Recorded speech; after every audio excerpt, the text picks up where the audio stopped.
నమస్తే, నేను మీ శ్రీనివాస్ ఆచారి. ఈరోజు మనము భారతదేశంలోనే సుప్రసిద్ధమైన దాదాపు 1000 సంవత్సరాల చరిత్ర కలిగిన శివాలయంలో ఉన్నాం.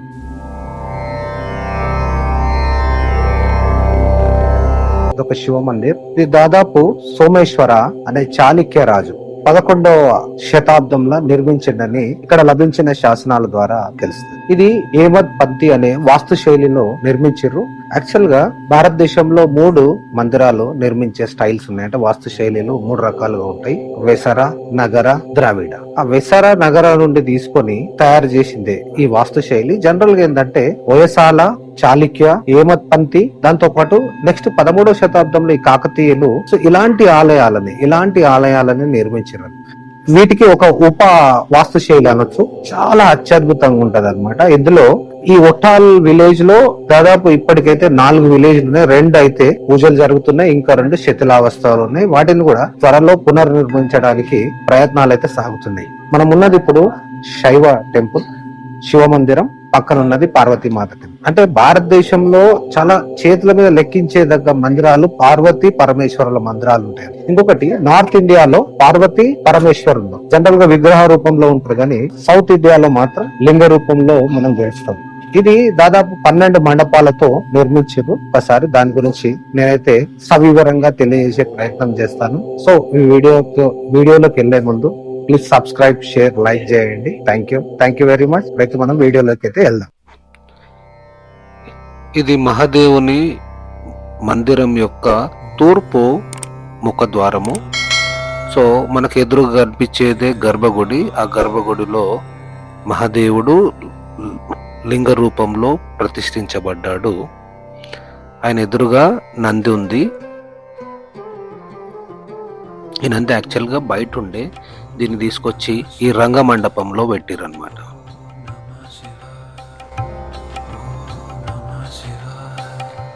ఈ మందిరానికి ఉత్తరం, దక్షిణ ద్వారాలు కూడా గలదు.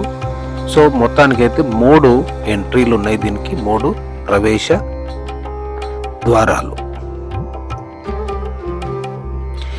ఇప్పుడు మనం వెళ్తుంది దక్షిణం నుండి ఉత్తరం వైపు.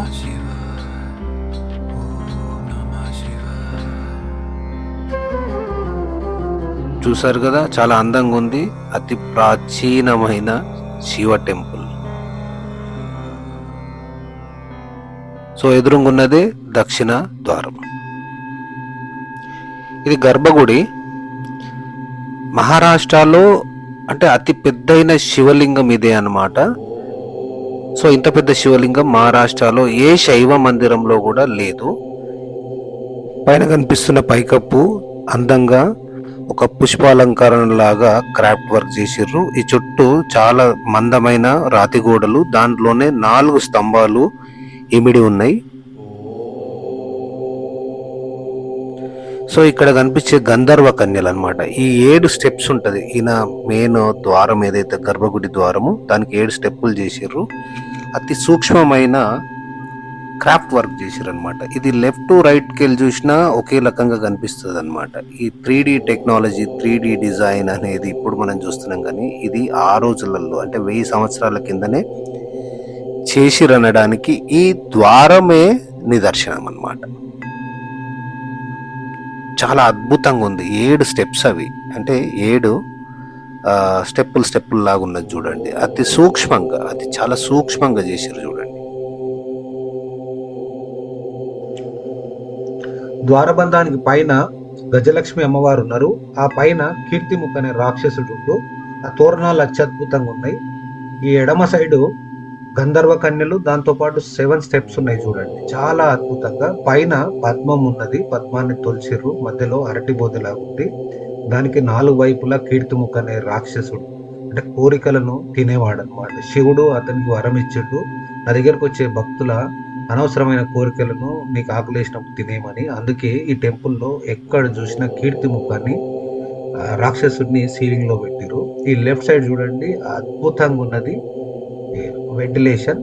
ఇక్కడ ద్వారపాలికలు 2 ఉన్నారు. కొంచెం డ్యామేజ్ అయినాయి. బహుశా ఔరంగజేబ్ టైప్ లో వీటిని ధ్వంసం చేసిర్రు. పైన వచ్చి కైలాసం, శివుడు కొలువై ఉన్నాడు కైలాస పర్వతం పైన. ఆ స్క్రిప్ట్ అంతా ఉంది, చాలా అద్భుతంగా ఉంది, చాలా అద్భుతంగా. అంటే చెప్పలేను, చూస్తే గానీ ఆ అద్భుతం ఏందో మీకు తెలియదు. అంత అద్భుతంగా మలిచిర్రు అనమాట ఆ పైన తోరణం.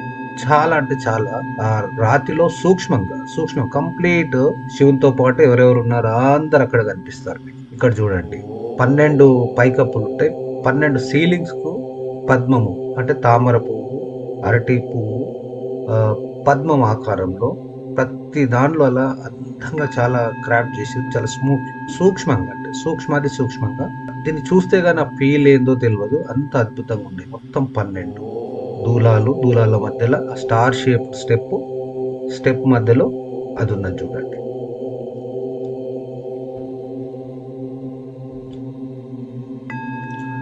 సో ఇలా ఎక్కడ చూసినా ఇలాగే ఉంటది. కానీ ఆ పువ్వుకు కొంత వ్యత్యాసము సేమ్ లేవు, కొంచెం వేరే ఉన్నాయి. ఇక్కడ వచ్చేసి ఈ రంగశిల పైన ఇది చాలా అద్భుతంగా ఉన్నది చూడండి. కీర్తిముఖ్ 4 పక్కల ఉంటాడు, దాని పక్కన కూడా క్రాఫ్ట్ వర్క్ ఉంటుంది. మధ్యలో ఆ పద్మము అద్భుతంగా, అంటే అత్యద్భుతంగా ఉంది. మధ్యలో బోధ లాంటిది విరగొట్టిరు మరి లేదు, యాక్చువల్గా అది కిందికి పొడుచుకొని వస్తుంది. జనరల్గా ఓయసాల ఈ చాళుక్య టెంపుల్లలో ఈ సీలింగ్స్ మాత్రం చాలా జాగ్రత్తగా నీట్గా చేస్తారు.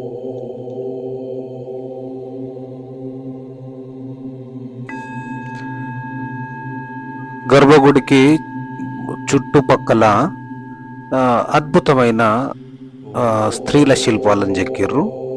అంటే ఆ రోజులలో స్త్రీలు సాధించిన పురోగతిని శిల్పాల ద్వారా చెప్పాలని ప్రయత్నించారు అనుకుంటాను. అందులో రాయడము, యుద్ధ స్వారీ, నాట్యము, అలా కళలు అన్ని రంగాలలో అభివృద్ధి చెందిరని తెలుస్తుంది ఈ శిల్పాలను చూడడం వల్ల. దాంతోపాటు విషకన్యల శిల్పాలు, అట్లా రకరకాల యుద్ధం చేసే శిల్పాలు, అట్లా అన్ని స్త్రీల శిల్పాలే ఉన్నాయి. చాలా అద్భుతంగా, చాలా స్కేలు అదంతా అద్భుతంగా ఉంది. ఇక్కడ కనిపిస్తుంది మాత్రం శివుడు విష్ణువుల కలయికతో, అంటే ద్విరూపి ఏకరూపిగా ఇద్దరు కలిపి ఒక రూపంగా తయారు చేశారు. దాని నిదర్శనమే లెఫ్ట్ సైడ్ ఉన్న నంది, రైట్ సైడ్ ఉన్న గరుడు. అంటే బహుశా ఆ టైంలో శైవం వైష్ణవం మధ్యలో ఏదన్నా పొరపచ్చులు ఉండేనేమో, అది కాదు. శైవం వైష్ణవం ఒక్కటే అని చెప్పడానికి ఈ విగ్రహాన్ని రూపొందించిర్రు. వాళ్ళు ఈ మెసేజ్ను సమాజానికి ఇచ్చిరని నా ఆలోచన. ఇది చాలా అద్భుతంగా ఉన్నది చూడండి ఆ స్కేల్ గిట్లా. సో ఏకశిల, సో వెనకశిల ముందు పెట్టింది కాదు, దాంతో పాటే చెక్కింది. అద్భుతంగా మహాదేవుడు విష్ణువును అద్భుతంగా అంటే అద్భుతంగా చెక్కిర్రు. ఇది ప్రత్యక్షంగా చూస్తే గాని ఆ ఫీల్ అనేది రాదు, అంత అద్భుతంగా ఉంది. దాంతోపాటు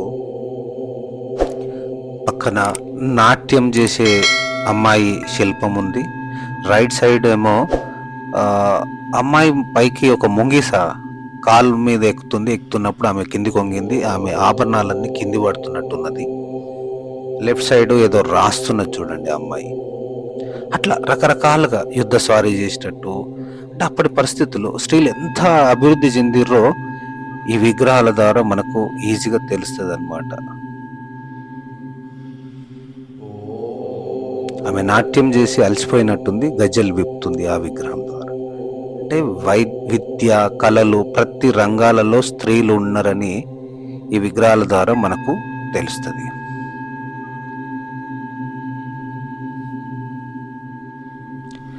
ఇక్కడ మందిరం యొక్క అధిష్టానం స్టైలు, ఉపపీఠము, గోపురము, ఇలా అన్ని చెక్కిరు చూడండి. చాలా చిన్న సైజులో చెక్కిరు. దాంతోపాటు గంధర్వ కన్యలను కూడా చాలా అందంగా మలచబడ్డారు.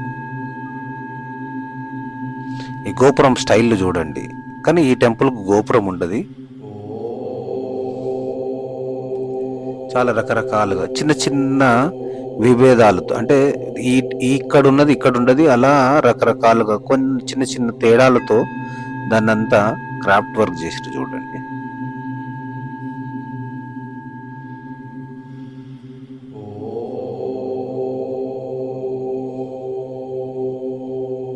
ఇక్కడ కూడా చూడండి గంధర్వ కన్యలు ఉన్నారు చూడండి.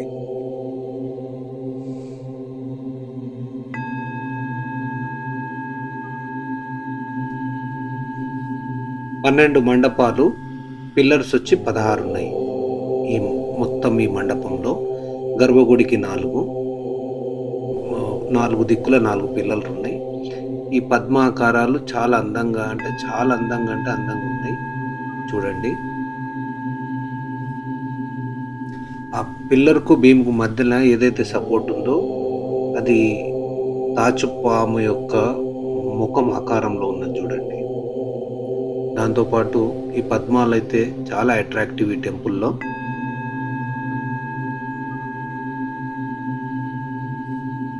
This is the original sign of Chalukyas అన్నమాట.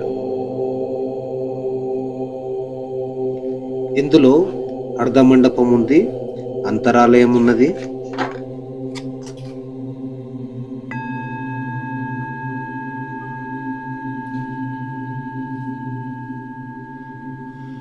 అన్ని రిపీట్ 12 రిపీట్, కొంచెం తేడాతోటి 12 రిపీట్ గా నిర్మాణం చేసిరు. ఆ రోజుల్లో చాలా చక్కగా చేసిరు చూడండి. సో ఇది ద్వాదశ రంగమండపం అనొచ్చు. సో అలాగే ఉంది. కూర్చోవడానికి చూడండి, ఇదంతా కూర్చోవడానికి అన్నమాట. చుట్టూ మొత్తం వేసారు. ఇక్కడ కనిపించేది రంగశిల. యాక్చువల్ గా నంది ఇక్కడ ఉండడు, నంది బయట ఉంటుండే, కానీ వీళ్ళు తెచ్చి లోపల పెట్టారు. ఈ రంగశిల దేనికంటే జనరల్ గా నర్తకి మనులు ఆ కాలంలో ఉన్న నృత్యం చేసేటోళ్ళు ఉంటారు కదా, నృత్యం చేసి స్వామివారికి ఆ నృత్యాన్ని అర్పించేవాళ్ళు అన్నమాట. దానికోసం ఇదన్నమాట. అంటే ఈ ఓయసాల లేదంటే చాళుక్యాస్ గాని పంది ఏదైతే ఈ స్టైల్ ఉంటుంది, ఈవెన్ దో కాకతీయుల దాంట్లో కూడా ఈ రంగశిల రంగమండపం ఉంటది అనమాట. ఇక్కడ నృత్యం చేయడానికి, అది అంటే రాజులో ఊరోలు చూడడానికి కాదు, దేవునికి అర్పించడానికి నృత్యం చేసేటోళ్ళు. ఇంట్లో నాలుగు పిల్లలు మాత్రం చాలా హైలైట్ ఉన్నాయి చూడండి, చాలా ప్రత్యేక ఆకర్షణ లాగా ఉన్నాయి 4.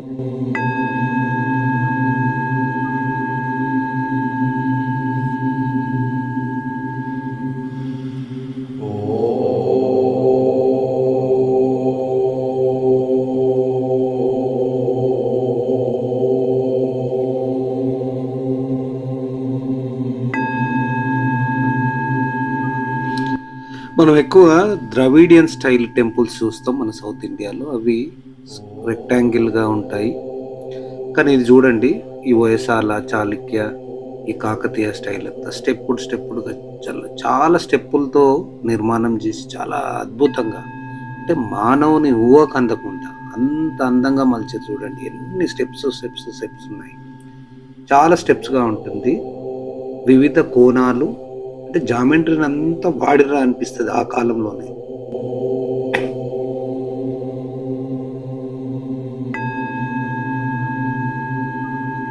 ఇక్కడ మనం ఇప్పుడు గర్భగుడి వెనకాతలు ఉన్నాం. ఎగ్జాక్ట్లీ ఇది వెనకాతల గర్భగుడి, కానీ లోపల మాత్రం స్క్వేర్ లోనే ఉంటుంది. ఇక్కడ మాత్రం మనకు త్రిభుజాకారంలో కనిపిస్తుంది చూడండి.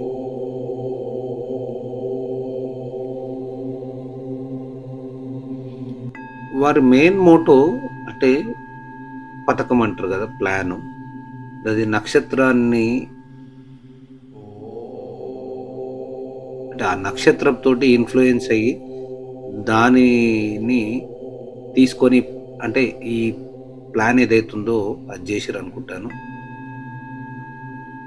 ఈ సోమేశ్వర లేదంటే మహాదేవ్ మందిరం చూసారు కదా, ఇంత అద్భుతంగా నిర్మించి 1000 సంవత్సరాలు అయింది. దీన్ని రిస్టరేషన్ చేసి భక్తులకు అందుబాటులోకి తెచ్చారు. సో ఇందులో ఒక ముఖ్యమైన ఈయన పాత సర్పంచ్, ఎక్స్ సర్పంచ్ ఎవరైతే ఉందో ఆయన చాలా దీక్షతో, చాలా పట్టుదలతోటి మొత్తానికైతే 2 మందిరాలను రిస్టరేషన్ చేసి ఇప్పుడు భక్తులు వస్తారు. పూజలు, నిరంతరం పూజలు, మార్నింగ్ 6 o'clock నుండి ఈవినింగ్ 6 o'clock వరకు పంతుల అభిషేకాలు అవన్నీ జరుగుతున్నాయి. సో మొత్తానికైతే ఈ మందిరం మళ్ళీ వచ్చిందనమాట. అంతకుముందు సాంఘిక కార్యక్రమాలకు అది ఉండే అనమాట. సో ఇప్పుడంతా ఆయన ఫైట్ చేసుకుంటూ ఈ మందిరాన్ని చాలా అభివృద్ధి చేస్తుంది. ఎందుకంటే లింగం పరిమాణం అయితే సైజ్ ఏదో ఉందో చాలా పెద్దది అనమాట. మీకు ఎక్కడ కనిపేది ఇంత పెద్దది. సో ఇప్పుడు మనం ఉన్నది మహాదేవ్ సోమేశ్వర టెంపుల్. అయితే ఆ చాళుక్య కింగ్ ఎవరైతే కట్టించారో ఆయన పేరు మీదనే సో ఈశ్వరునికి సోమేశ్వర్ అని పెట్టి సోమేశ్వర టెంపుల్, జనరల్ వాడుక భాషలో మహాదేవ్ టెంపుల్ అని అంటారు. సో దీని ఆపోజిట్ లో ఎగ్జాక్ట్లీ ఊరు అవతల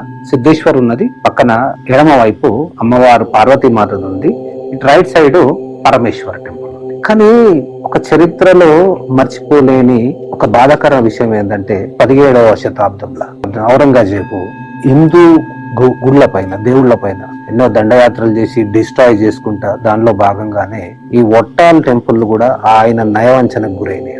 చాలా డిస్ట్రాయ్ అయింది. చాలా అంటే చాలా డిస్ట్రాయ్ అయినాయి. ఎందుకంటే ఔరంగజేబు ముఖ్యంగా హిందూ మతాన్ని ఏం చేయలేక, అంటే ఆ రోజులలో గుళ్ళు అనేటి ఏదో దైవభక్తి పూజలకు కాదనమాట, ఒక ఆధ్యాత్మిక విజ్ఞాన కేంద్రాలు అనమాట. సో మన అంటే హిందువుల శక్తిని వీక్ చేయడానికి, బలహీనపరచడానికి జనరల్ గా ఏంటంటే టెంపుల్లో ఉన్న మూల విరాట్లను, టెంపుల్ పైన ఉన్న విగ్రహాలను, అవసరమైతే టెంపుల్లను ధ్వంసం చేసేవాళ్ళు అనమాట. అలాంటి దండయాత్రలకు తట్టుకొని నిలబడ్డదే ఓటాల్. అంత చరిత్ర కలిగిన ఈ టెంపుల్ అంటే 1000 సంవత్సరాలు అయిపోయింది, ఇంకా 2,000-3,000 సంవత్సరాలు కూడా హ్యాపీగా ఉంటది అనమాట. సో అందరూ దర్శించుకోండి, తప్పకుండా చూడాల్సిందనమాట, మిస్ కావద్దు. ఆ ఈశ్వరుని కృప మీ మీద ఉండాలని కోరుతూ ఈ వీడియో అయితే ఇంతటితో క్లోజ్ చేస్తాం. సో మళ్ళీ పార్వతీమాత మందిరం వీడియోలో మీ ముందుకు వస్తాను. అప్పటి వరకు సెలవు.